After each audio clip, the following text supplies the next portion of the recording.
अस्सलाम वालेकुम मुअज़्ज़िज़ दोस्तों, आज मैं एक ऐसे नहर की खोज में यहाँ तक आया हूँ जो कि बाज़ लोगों का ये मानना है कि ये हकीकत के बरअक्स है, लेकिन जो हमारे बड़े तायात हैं उनसे पूछा तो ऐसा लगता है कि ये हकीकत पर मबनी है। तो मैं आज एक जगह पे खड़ा हूँ। ये जगह जो है वो शिगर सेंटर से तकरीबन 1 किलोमीटर मशरिक में चलने के बाद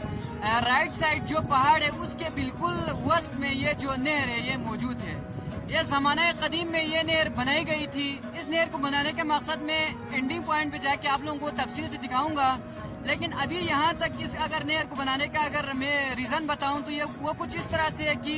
आप लोगों को जो बिल्कुल नीचे जो नदी नज़र आ रहे होंगे वो नदी अकॉर्डिंग टू हमारे एक इंतहाई मुखलिस और देरीना दोस्त हाजी हसन साहब के मुताबिक जो कि इस वक्त 80 क्रॉस उसकी उम्र है, तो उसका ये कहना था कि उनके परदादा उनको ये सुनाया करते थे कि ज़माने कदीम में ये जो नदी है ये ऊपर होने की वजह से ये जो नहर है, जो नहर आप लोगों को ये जो मैं ये नज़र आ रहा हूँ ये नहर है, ये नहर के लिए उस ज़माने में जो सेफ्टी के लिए जो दीवार बनाई गई थी वो दीवार है।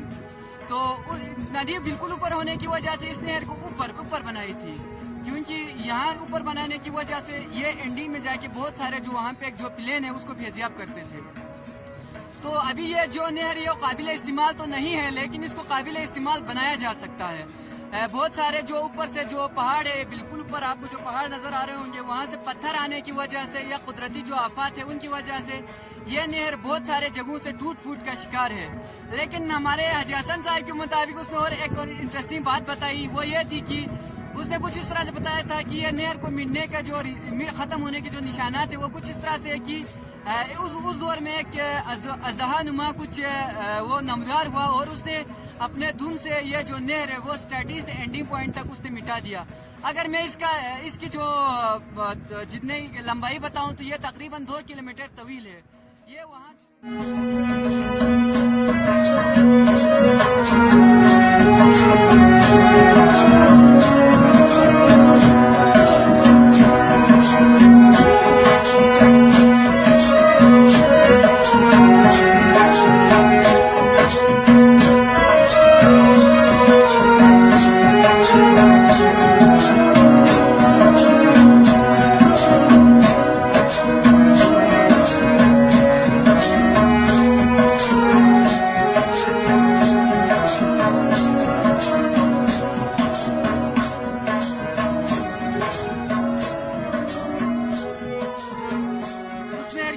तफसील होने के बाद अगर मैं उस नहर को बनाने का मकसद बताऊं तो मैं इस जगह पे आके आप लोगों को ज़्यादा आसान तरीके से बता सकता हूं। यहाँ पे काश्तकारी भी होती थी और बहुत सारे गंदम भी उगाए जाते थे, तो यहाँ के जितने भी आसपास के रीजन है उनको नमक के एवज जो गंदम है वो सप्लाई करते थे। तो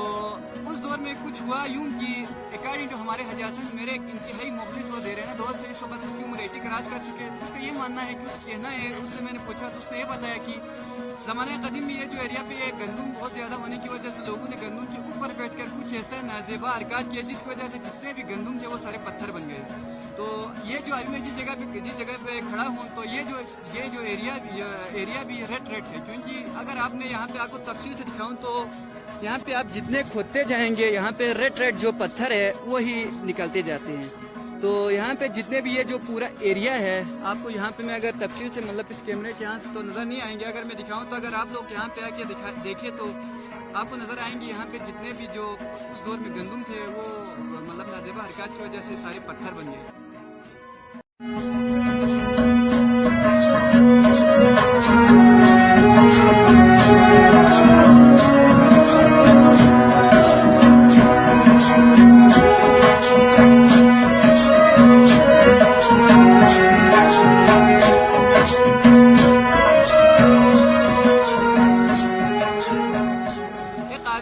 और काबिल इल्म लोगों के लिए इस बात पे अमल करना या इस बात पे यकीन करना थोड़ा मुश्किल है, लेकिन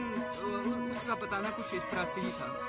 तो हमें आबादी यहाँ पे ज़माने कदीम में आबादी यहाँ पे थी, इस बात का अंदाज़ा हमें इससे होता है कि यहाँ पे अगर मैं आप लोगों को इस तरह से टर्न करके दिखाऊं तो ये जो पहाड़ है छोटा सा, आपको जो टेला नज़र आ रहे होंगे, ये पहाड़ का एक छोटा वो नज़र आ रहे होंगे, ये ज़माने कदीम में इसको खरीडों कहते हैं। तो ये भी मतलब यहाँ पे भी सुनने में आया था कि ज़माने कदीम में यहाँ पे आबादी होती थी। اور یہ دونوں پہاڑ کے بیچ سے آپ کو اس سائڈ پہ ہے، بیچ سے ندی گزر رہی ہے، اور اس سائڈ پہ آپ لوگ کو نظر آ رہے ہیں، اس کو بور شغرن کہا جاتا ہے۔ بور شغرن یعنی کہ وہاں پہ جو ہمارے سکھ برادری تھے وہ زمانے قدیم میں وہاں پہ آباد تھے۔ ابھی میں نے ریسنٹلی ایک ڈاکومنٹری اس پہاڑ کے اوپر ایک عبدہ خان کا گھر بھی ہے، اس پہ بھی بنائی تھی۔ تو